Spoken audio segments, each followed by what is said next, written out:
কবিতাৰ শিৰোনাম তুমি। কবি মৃদুপৱন হাজৰিকা।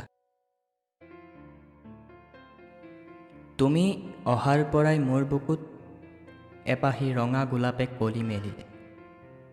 সপোনবোৰে সাৰ পাবলৈ ধৰিলে। আশাবোৰ নতুনকৈ জীপাল হ'ল। হুমুনিয়াবোৰ আজিকালি ম্লান হ'ব ধৰিলে। তোমাৰ দুচকুত প্ৰেমৰ ঢল নামি এজাক বৰষুণে মোক তিয়াই তুলিলে। মোৰ অগতানুগতিক ভালপোৱাৰ আকৌ এবাৰ সাক্ষী হ'লা। মৃত হৃদয়খনৰ সঞ্জীৱনী মন্ত্ৰ হ'লা। হেঁপাহৰ দুলনিত মৰম হৈ পৰিল।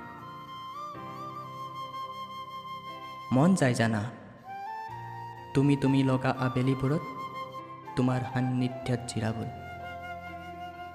তোমাৰ অভিমানী মুখখনত কিমান মৰমে হেন্দোলনি খেলে চাবলৈ ইচ্ছা হয়। কি কথাত তোমাৰ গোলপীয়া দুগাল লাজত ৰঙা পৰে। চঞ্চল মনটোৱে কেতিয়াবা তোমাৰ ওচৰত অভিমানী হৈ পৰে। তুমি চাগে নাজানা, হেঁপাহৰ নৈখন যেতিয়া এৰাসুতিত লগ হয়, নৈখনে পুনৰ সুতি সলায়। তেতিয়া নৈখন কিমান অশান্ত হৈ পৰে। নিশান্ত বতাহজাকে গতি হেৰুৱাই লাহে লাহে নৈখন গাভৰু হয়। তোমাৰ বুকুৰ উন্মদনাবোৰত হিয়াত প্ৰেমৰ গীটাৰ বাজে।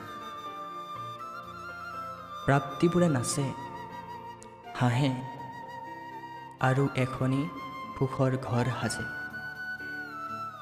তুমি সদায় তুমি হৈ থাকা, হৃদয়ৰ পৰা হৃদয়লৈ, চিৰদিন চিৰকাল ঠিক আজিৰ দৰে।